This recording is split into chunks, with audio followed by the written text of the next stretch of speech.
हम ये समझते हैं कि हर मामले को आइन, कानून और जमहूरी रवायत के मुताबिक चलना चाहिए।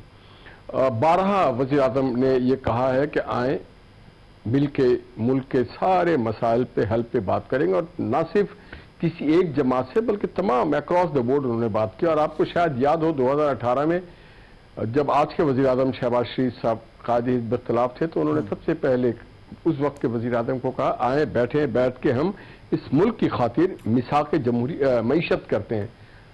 तो उस वक्त भी उन्होंने कोई बात नहीं की थी। तो ये महसूस होता है कि इनका जो अप्रोच है ये गैर आइनी और गैर जमहूरी स्टाइल है, एक फ्यूडल है, एक ऑथोरिटेरियन रिजीम है, एक बादशाह वाला मिजाज और वो पाया है। दूसरी बात, जो बुनियादी चीज़ है, जो जिम्मेदारी होती है किसी भी रियासत के हुकूमत की, वो उस हुकूमत की जिम्मेदारी होती है कि लोगों की जान और माल और लोगों की जिंदगियों को बेहतर करने के लिए अपनी काविशें सर्व करे। हमने देखा कि 12 साल से केपी में एक हुकूमत है और वो 12 साल में लोगों की जिंदगी, जान और माल, इज्जत और आबरू, सेहत, तालीम, इवन के उसके जो दहशत गर्दी है, कोई चीज पे कोई कुछ ना कर सकी। ना कोई नया डेवलपमेंट स्कीम लाया, ना कोई इंफ्रास्ट्रक्चर में डेवलपमेंट हुई, ना गवर्नेंस में बेहतरी हुई। उनके अपने वजीर कहते हैं कि यहाँ जी अकरा परवरी है, करप्शन की बहुतान है। आपने कोहिस्तान मनी स्कैंडल देखो, अगर अरब रुपया कहाँ गुम हो गया, और ये हुकूमत की मर्जी के बगैर इस तरह से नहीं हो सकता है। तो हम तो बात करना चाहते हैं कि पार्लियामेंट का जो फ्लोर है, जो फोरम है, उसमें स्पीकर के कमरे में बैठ के बात हो सकता है, पार्लियामेंट के फोरम पे बात हो सकती है, वहां पे कायदे इख्तिलाफ, कायदे जो इख्तिदार है वो बात कर सकते हैं। इसी तरह सेनेट में कायदे इख्तिलाफ है, कायदे आवान है, उससे बात हो सकती है। हर फोरम पे बात हो सकती है। पार्टी का एक चेयरमैन है, पार्टी के जनरल सेक्रेटरी है, पार्टी के बहुत सारे फोरम्स हैं, उस पर बात नहीं करना चाहते। एक इस मुल्क को पीछे रखना चाहते हैं, इसकी मईशत को दांव पे लगाना चाहते हैं। और ये वतीरा आज का नहीं है एहतजाज वाला और धरने वाला, और ना किसी को बोलने देंगे, ना बोलने, ना खेलेंगे, ना खेलने देंगे। 2013 का धरना देखे, 14 का धरना देखे, जब 2015 में शी जिनपिंग साहब आने लगे, सीपैक से पाकिस्तान के एक तरक्की का नया रूट मिलने लगा, एक नया एवेन्यू खुल गया, लोगों ने कहा ये गेम चेंजर है। तो उस वक्त उन्होंने कहा भले चाइनीज प्रेसिडेंट ना आए, हम तो अपना धरना नहीं खत्म कर रहे। तो ये इसका नाम ही आप रख दें धरना पार्टी। भाई आप आए, बैठे, बात करें, अपनी आवाम की खातिर बात करें। किसी फर्द वाहिद के लिए, किसी मुल्क के मईशत को, माशरत को, सियासत को आप एक साइड पे नहीं रखते। और इनको क्रेडिट जाता है कि इस मुल्क की माशरत को, मईशत को और सियासत को खराब करने में इन्होंने अपना पूरा अच्छा निहाल साहब, जिस तरह फरमा रहे हैं, यकीनी तौर पर मेरा सवाल भी यही था कि बाकी मामलात पर ये नहीं बैठते हैं। जब भी आपने ऑफर की है या हमने देखा अगर बैठते भी तो क्या हल नहीं निकल पाता। लेकिन सवाल मेरा ये था कि जो सेनेट इलेक्शन केपी के जो पहले तो हमने देखा ताखीर का शिकार भी हुए, अब जो फॉर्मूला तय पाया था अपोजिशन और हुकूमत के माबैन, तो किस तरह से मुत्तफिक किया गया पीटीआई को? क्या दीगर कोई मामलात पर भी यही फॉर्मूला अपनाया जाएगा? निहाल साहब, ये बड़ा दिलचस्प मरहला था, ये बड़ा दिलचस्प मरहला था।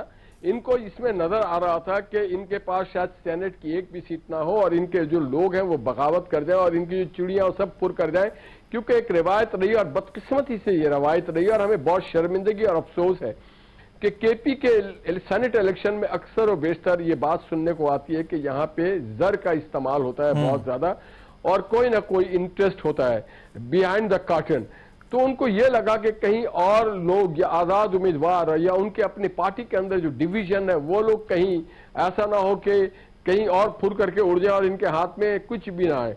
तो इसके वजह से उनको ये पता था कि जो अपोजिशन पार्टियां हैं उनके जो मेंबरान है वो अपनी क़यादत के साथ, अपनी पार्टी के साथ, उसकी पॉलिसी के साथ शीशे पिलाई हुई दीवार की तरह खड़े, मगर इनकी पार्टी में सारे कार्ड इसके बिखरे हुए थे। तो इनको मजबूरी में आना पड़ा, वरना ये नहीं आता। और फिर देखें इनके यहाँ कोई तंजीमी स्ट्रक्चर नहीं है, एक दूसरे से बात करने को तैयार नहीं होते। तो फिर हमने अगर समझा कि अगर वो बात करने को आ रहे हैं, किसी एक इश्यू पे समझौता करने को आ रहे हैं एक दूसरे के, और फिर सबसे बढ़ के हमारे मैंडेट को वो मान रहे हैं कि हमारे पास एक बड़ा जेन्युइन सा मैंडेट है और अपने मैंडेट को भी उसकी इक्वल रख रहे हैं। तो आज ये साबित हो गया कि ये फॉर्म 45 और 47 का जो था एक नारा था, इसमें कोई हकीकत नहीं है और ये सब के सब उसी तरह के जिस तरह हम जीत के आए। तो ये आज साबित हो गया कि ये सिर्फ एक इल्जाम का नारा था। तो हमें तो ये सूट करता है, अगर वो इसमें नाकाम हुए तो ये उनके अपने खुद देखना चाहिए कि उनके इश्यूज क्या थे। बिल्कुल ठीक है। चलिए नियाज साहब, आपका पॉइंट आ गया। नियाजुल्लाह नियाजी साहब भी साथ ही मौजूद है। नियाज साहब, सवाल मैं आपसे करना चाह रहा था। बहरहाल मैं आपसे सवाल ये करूंगा भी कि वजह जानना चाह रहा हूँ, क्योंकि दीगर मामलात पे आप लोग साथ नहीं बैठते हैं। जब भी ऑफर होती है तो हमने देखा है कि ये जो डिवीजन एक नजर आती है उसमें कभी भी तमाम पार्टी साथ नहीं बैठी हैं। क्या हुआ KP के सेनेट के इंतखाबात में? आपके जो उसूल थे वो भी कॉम्प्रोमाइज हुए, आपके जो MPA थे वो भी नाराज दिखाई दिए, सबके सामने सूरत हाल। तो क्या ऐसी मजबूरी बन गई थी कि आपके साथ आपको ये हुकूमत के साथ बैठना पड़ा और फॉर्मूला तय करना पड़ा? देखिए, मेरा ख्याल है कि मैं बिल्कुल शुरू से बताना शुरू कर दूं तो बड़ा लंबी हो जाएगी बात मेरी, क्योंकि जिस तरीके से निहाल साहब कह रहे हैं ना कि फॉर्म 47 की बात छोड़ दें, वो तो हर किसी को पता है कि जिस तरीके से सुप्रीम कोर्ट ने सैंपल लिया, जिस तरीके से इलेक्शन हुआ, एक रात पहले सैंपल लिया गया, फिर इलेक्शन किस तरीके हुआ, फिर उसके बाद रिजर्व सीट का 12 जजेस का फैसला इसी ECP ने इम्प्लीमेंट नहीं किया। उसके बाद कितनी जल्दी में ECP ने रिजर्व सीट, क्योंकि आपको पता है कि आर्टिकल 51 ऑफ द कॉन्स्टिट्यूशन ये कहता है कि ये पॉलिटिकल पार्टी की सीट्स हैं, और पॉलिटिकल पार्टी के बारे में सुप्रीम कोर्ट के 11 जजेस ने इसी फैसले में कहा था, बल्कि फार्मर चीफ जस्टिस काजी फैसल साहब ने भी कहा था कि पाकिस्तान तहरीक इंसाफ एक पॉलिटिकल पार्टी है। अब देखें, हॉर्स ट्रेडिंग की बात की है। हॉर्स ट्रेडिंग पे 2 दफा हमारी गवर्नमेंट के अंदर, मैं उस टाइम एडवोकेट जनरल ICT था, हमने ही पहला कदम लिया कि एक एडवाइजरी जुरिस्डिक्शन होती है, प्रेसिडेंट को सीख कर ले सकता है सुप्रीम कोर्ट से एडवाइस। तो हमने सेनेट इलेक्शन में भी एडवाइस सीख की थी कि इसको सीक्रेट से ओपन बैलेट किया जाए ताकि इस करप्शन को रोका जाए, और इन्होंने मुखालफत की थी। दूसरी थी हॉर्स ट्रेडिंग वाली 63A, उसमें भी हमने प्रेसिडेंट ने एडवाइस मांगी थी, और उसमें यह कहा था सुप्रीम कोर्ट ने, हमने कहा था कि लाइफ टाइम उनको करें, ताहजात उनकी नाअहल करें, नाअहल हो जाए, लेकिन जी नाअहल हो जाए। तो सुप्रीम कोर्ट ने कहा कि वो अपना जो वोट होगा उसका काउंट नहीं होगा, क्योंकि D सीट होने के बाद ये है कि आदमी दोबारा इलेक्शन लड़ के आ जाए तो फिर वो दोबारा, एक तो वो करप्शन में भी इन्वॉल्व, वो हॉर्स ट्रेडिंग भी करता है, उसके बाद दोबारा 2 महीने बाद फिर इलेक्शन लड़के उसी असेंबली में आ जाए।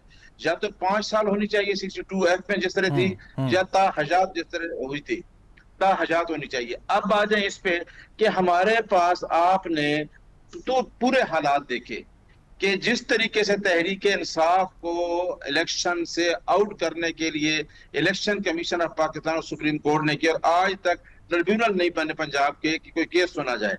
अब हमारे पास ये सीटें तो मिलनी थी, अब हम क्या कर सकते हैं कि जो हाई कोर्ट है पेशावर, वो भी संडे वाले दिन खोल गया। इधर से जो हमारा पहला फैसला था 12 जुलाई वाला, बिल्कुल सर, आपके तहफ़्फ़ुज़ात अपनी जगह, जिस तरह मखसूस नशिस्तों में केस का भी आपने हवाला दिया, उस पर भी आपके तहफ़्फ़ुज़ात है, लेकिन सवाल यही है कि इन सारे तहफ़्फ़ुज़ात के बावजूद ऐसा आखिर क्या हो गया कि जो सेनेट के इलेक्शन है उसमें आप हुकूमत के साथ बैठने पर मजबूर हुए और अपने MPs को, जो पार्टी का वर्कर है, उसको नाराज किया? मैं बताता हूं, 6 सीट्स हमारी थी। ये 6 सीट्स के बजाय फार्मूले के तहत 7 सीटें थी।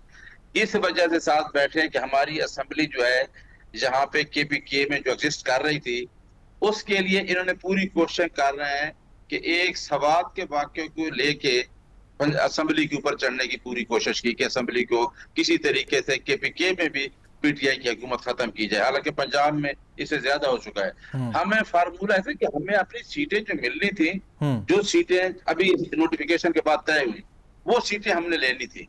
तो क्योंकि इसके बाद इन्होंने पहले बता चुके हैं कि हमने 20 जो MNA या 25 MP हैं, वो हमें हमारे साथ राब्ते में हैं और वो हमारे साथ गठजोड़ कर रहे हैं।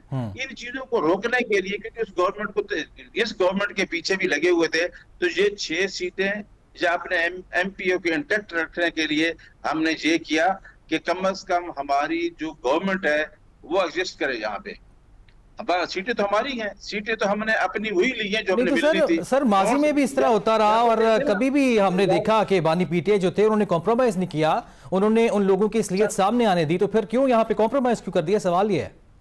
नहीं, मैं बताता हूँ कौन सा कोई बानी PTI कॉम्प्रोमाइज या डील करके इससे बाहर आ रहे थे।